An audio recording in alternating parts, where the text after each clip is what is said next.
तो दोस्तों इस एप्लीकेशन सीरीज़ में आपने 2 वीडियोज़ अभी तक देख ही लिए होंगे। एक आईएसबी के एप्लीकेशन फॉर्म को कैसे फिल करना है इस पे वीडियो था, और एक आईएसबी के लेटर ऑफ रिकमेंडेशन को अगर आपको फिल करना पड़े तो कैसे फिल करेंगे इस पे वीडियो था।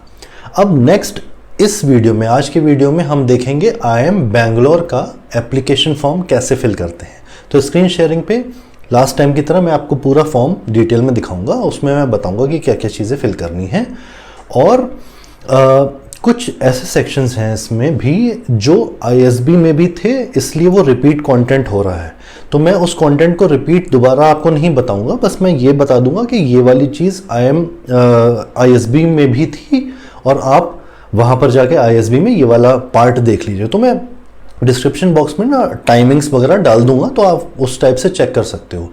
ठीक है, जो इसमें यूनिक चीज़ें हैं वो मैं आपको दिखा दूंगा यहाँ पे कि क्या क्या चीज़ें हैं। ठीक है, और इसके अलावा अगर आप बिगनर हैं और आपको 1 ईयर MBA के बारे में कोई आइडिया नहीं है, या आपको GMAT प्रिपरेशन के बारे में आइडिया नहीं है, आपको देखना है कि कैसे GMAT की प्रिपरेशन होती है, कहाँ कहाँ से करनी है, ये सब चीज़ें आप जानना चाहते हैं, या फिर इंडिया में जो टॉप 20 स्कूल्स हैं उसमें कितना GMAT स्कोर आपको चाहिए होता है क्वालिफाई करने के लिए, वो सब चीज़ें अगर आपको देखनी है तो डिस्क्रिप्शन बॉक्स में मैं सब सीक्वेंस में लिंक्स दे दे रहा हूँ, तो आप वहाँ जाके सारे वीडियोस देख सकते हैं। रिकमेंडेड ये है कि सारे वीडियोस आप एक सीक्वेंस में देखें, जिससे आपके सारे डाउट्स क्लियर हो जाएंगे। ठीक है, और इस एडमिशन सीरीज़ का ये 3rd वीडियो है, तो बस इंतज़ार किसका है, बने रहिए मेरे साथ।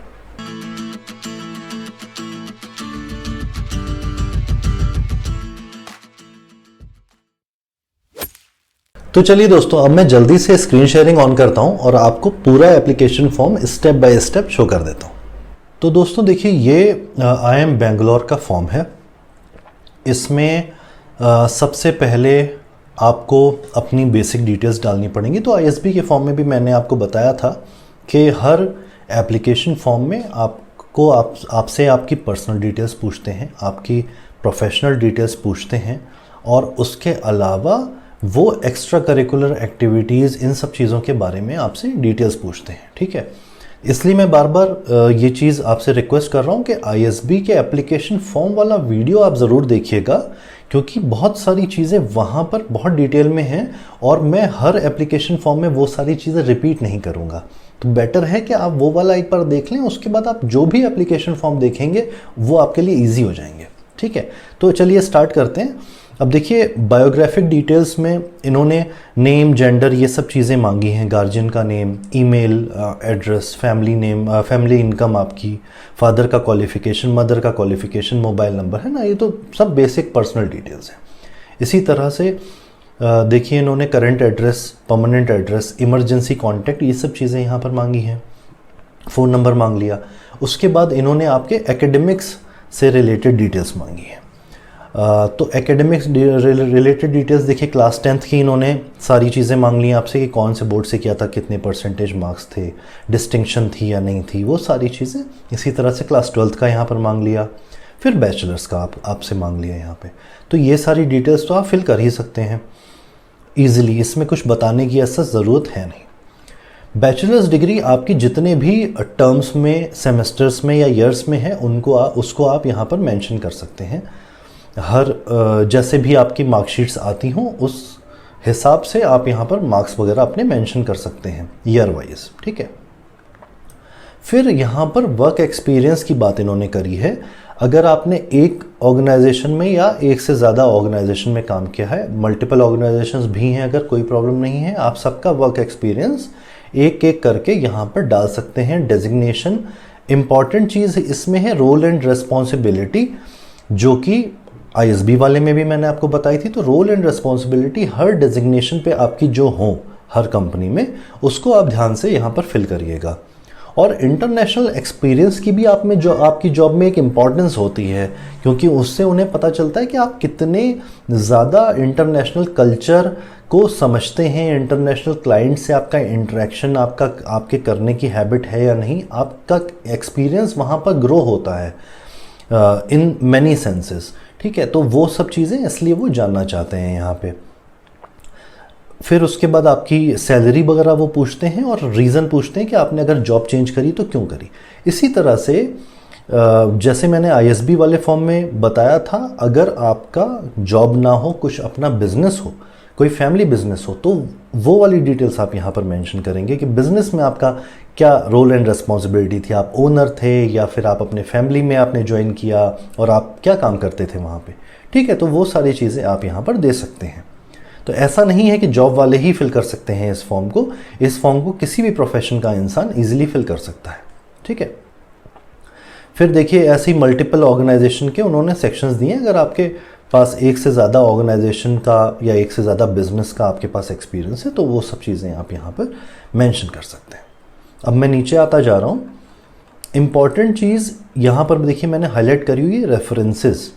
तो यहाँ में और आईएसबी में एक डिफरेंस है। आईएसबी में रेफरेंस जो लेटर ऑफ रिकमेंडेशन या रेफरेंस के लिए अगर मेल जाता है तो एक सीनियर के पास आईएसबी में जाता था, यहाँ पर इन्होंने 2 मांगे हैं।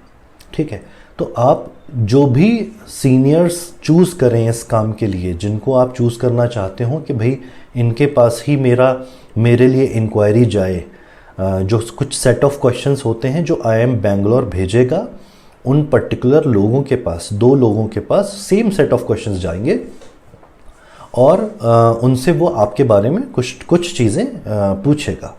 तो वो आप पहले से सोच लीजिएगा कि किसके बारे में आपको यहाँ पर ईमेल आईडी और फ़ोन नंबर और नेम वगैरह किसका आपको देना है, क्योंकि एक बार जब आप दे देंगे वो फिर ईमेल आईडी लॉक हो जाती है और बाद में फिर ईमेल उसी इंसान के पास जाता है।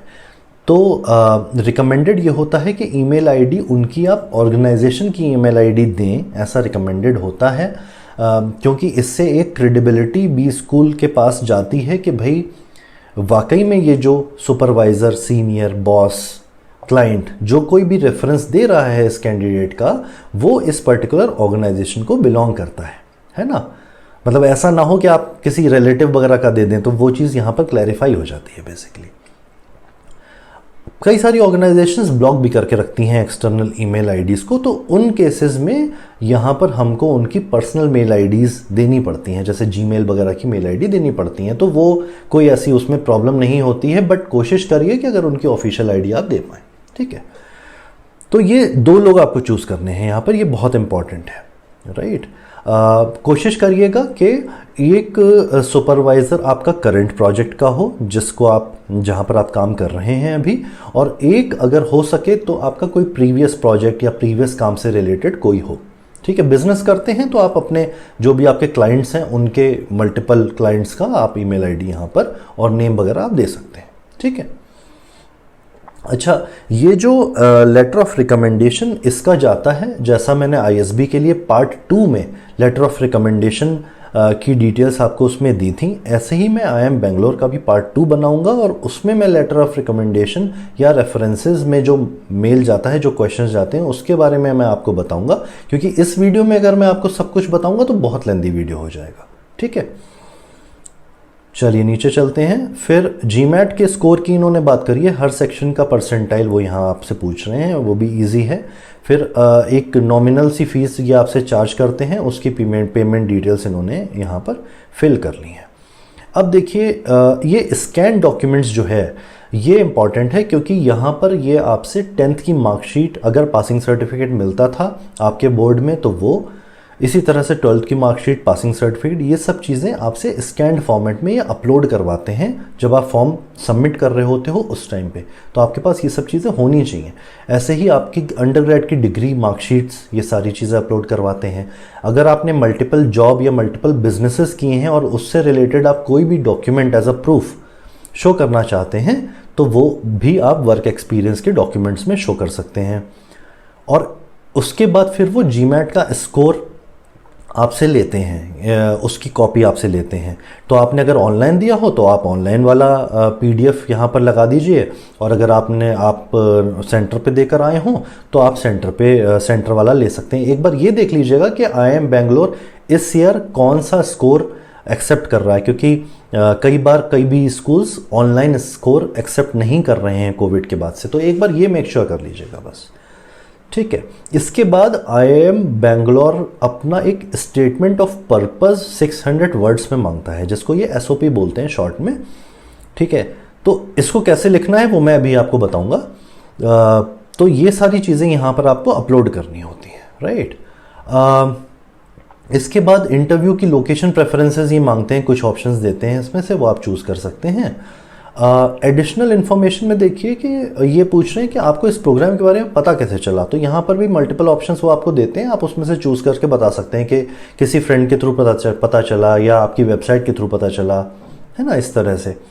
And have you been associated with IIM Bangalore earlier, मतलब ये पूछना चाह रहे हैं कि क्या आपने कोई और प्रोग्राम, कोई और कोर्स किया है यहाँ से IIM बैंगलोर से। अगर आपने किया हो कोई पार्ट टाइम कोर्स, कोई इस तरह से वीकेंड के कोर्सेज, या बहुत सारे कोर्सेज IIM बैंगलोर करवाता है, तो वो आप यहाँ पर मेंशन कर सकते हैं प्रोग्राम नेम और एकेडमिक ईयर के साथ में, ठीक। तो इसमें तो आई थिंक कोई कन्फ्यूजन होगा नहीं। इसके बाद आइए देखते हैं अवार्ड्स एंड डिस्टिंक्शंस। ये 1000 कैरेक्टर्स में आपको देना होता है, ध्यान रखिएगा। और इसी तरह से एक्स्ट्रा करिकुलर एक्टिविटीज़ है, ये भी 1000 कैरेक्टर्स में देना होता है। 1000 कैरेक्टर्स है ये, 1000 वर्ड्स नहीं है। कैरेक्टर्स मतलब अल्फ़ाबेट्स, ठीक है। तो बहुत छोटा ही, कम ही स्पेस होता है, 1000 कैरेक्टर्स बहुत ज़्यादा नहीं होता है। अब अवार्ड्स एंड डिस्टिंक्शंस में, जैसा मैंने ISB में बताया था आपको, 4 कैटेगरीज में अवार्ड्स मिल सकते हैं। एकेडमिक अवार्ड्स हो सकते हैं, स्पोर्ट्स अवार्ड्स हो सकते हैं, एक्स्ट्रा करिकुलर अवार्ड्स हो सकते हैं, या फिर आपके प्रोफेशनल एक्सपीरियंस, प्रोफेशनल अवार्ड्स आपके हो सकते हैं। तो ये वाले सारे अवार्ड्स और उनके बारे में डिटेल में मैंने ISB वाले वीडियो में बात करी है, तो आप उसमें जाके देख लीजिएगा। एग्जैक्टली टाइमिंग्स मैं डिस्क्रिप्शन में डाल दूंगा कि कहाँ से कहाँ तक आपको वो वाला वीडियो देखना है, आपको सब समझ में आ जाएगा। तो यहाँ पर वो सब चीज़ें आप पॉइंट्स में लिख सकते हैं, ठीक है। इसी तरह से एक्स्ट्रा करिकुलर एक्टिविटीज़ के बारे में भी मैंने वहाँ पर बहुत डिटेल में बताया। सारे जितने पॉसिबिलिटीज़ हो सकती हैं वो सब मैंने डिस्कस करी हैं, चाहे वो NGO में काम करना हो, चाहे आपका ब्लॉगिंग वाला चैनल हो, कुछ भी हो। एक्स्ट्रा करिकुलर में बहुत सारी चीज़ें हो सकती हैं, कल्चरल एक्टिविटीज़ हो सकती हैं, है ना। तो ये सारी चीज़ें आप उस वीडियो में देख लीजिएगा, मैं रिपीट नहीं कर रहा हूँ दोबारा, राइट।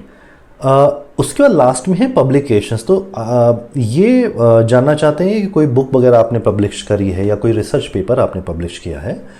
अगर ये सब चीज़ें होती हैं ना, तो ये एक डिफ्रेंसिएशन क्रिएट कर देती हैं कैंडिडेट की प्रोफाइल में, है ना, क्योंकि हर किसी ने ये सब चीज़ें नहीं की होती हैं। तो अगर आपके पास ऐसा कुछ है तो ज़रूर मेंशन करिएगा यहाँ पे, ठीक है। अब बात करते हैं जो SOP था इनका, स्टेटमेंट ऑफ पर्पस। तो बेसिकली कुछ भी नहीं, एक ब्लैंक 600 वर्ड्स का वो बोलते हैं आपसे कि स्टेटमेंट ऑफ पर्पस हमको लिख दीजिए। इसमें स्टेटमेंट ऑफ पर्पस का मतलब क्या है, सबसे पहले ये समझिए। इसका मतलब ये है कि आप IIM बैंगलोर को क्यों चूज़ कर रहे हो, आपको IIM बैंगलोर से क्या मिलेगा, और आप IIM बैंगलोर के लिए कैसे सूटेबल हो। मतलब आप इंस्टीट्यूट को क्या दे सकते हो, प्लस आपसे आपको इंस्टीट्यूट से क्या मिलेगा। ये दोनों चीज़ें इसमें कवर होनी चाहिए। पर्पस क्या है आपका इस प्रोग्राम को चूज़ करने का, राइट। तो इसमें देखिए, स्टार्टिंग आप अपने एकेडमिक से करिए, उसके बाद आप अपनी प्रोफेशनल लाइफ या प्रोफेशनल अचीवमेंट्स को डिस्कस करिए, और फिर आप अपनी एस्पिरेशंस, फ्यूचर गोल्स वगैरह बताइए इनको कि मेरे फ्यूचर गोल्स ये हैं, मैं आने वाले शॉर्ट टर्म में इस लेवल पे जाना चाहता हूँ, लॉन्ग टर्म में मेरा गोल ये है, वो क्लैरिफाई करिए। और फाइनली आप उनके इंस्टीट्यूट के बारे में बताइए कि उनके इंस्टीट्यूट में ऐसा क्या है जो आप वहाँ पर जाना चाहते हैं, राइट। तो इसमें सारी बातें आपको कवर करनी होंगी 600 वर्ड्स में, राइट। तो अब इंस्टीट्यूट के बारे में क्या बताना है आपको, वो करिकुलम की बात कर सकते हो आप, इंटरनेशनल एक्सपीरियंस की बात कर सकते हो आप, डाइवर्सिटी की बात कर सकते हो आप रिनाउंड फैकल्टी की बात कर सकते हो। इस तरह से आप उनके इलेक्टिव्स की बात कर सकते हो। बहुत सारी चीज़ें होती हैं। डिटेल में ये चीज़ भी मैंने आपको ISB के वीडियो में बता रखी है, तो मैं उसकी टाइमिंग्स भी डाल दूंगा डिस्क्रिप्शन पे। लेकिन ओवरऑल हाई लेवल पे स्टेटमेंट ऑफ पर्पस में यही 4 से 5 सेक्शंस में आपको बात करनी है, ठीक है। तो दोस्तों लेटर ऑफ रिकमेंडेशन जैसा कि मैंने बताया उसकी बात मैं पार्ट 2 में करूंगा, कि नहीं तो ये वाला वीडियो बहुत लेंदी हो जाएगा। ठीक है, तो उसमें आई थिंक 4 क्वेश्चंस हैं आई एम बेंगलोर के लेटर ऑफ रिकमेंडेशन में, जो आपके रेफरेंसेस जो आपने दिए हैं दोनों लोगों के पास जाते हैं और वहाँ से उनको फिल करके उसको सबमिट करना होता है। ठीक है, तो अगर आपको ये वाला वीडियो पसंद आया हो तो इसको लाइक ज़रूर कर दीजिएगा, चैनल को सब्सक्राइब कर लीजिए और नोटिफिकेशन के लिए बेल आइकन को ज़रूर प्रेस कर लीजिए, क्योंकि जैसे ही मेरा नेक्स्ट वीडियो आएगा आपको सबसे पहले पता चल जाएगा। तो बस बने रहिए मेरे साथ।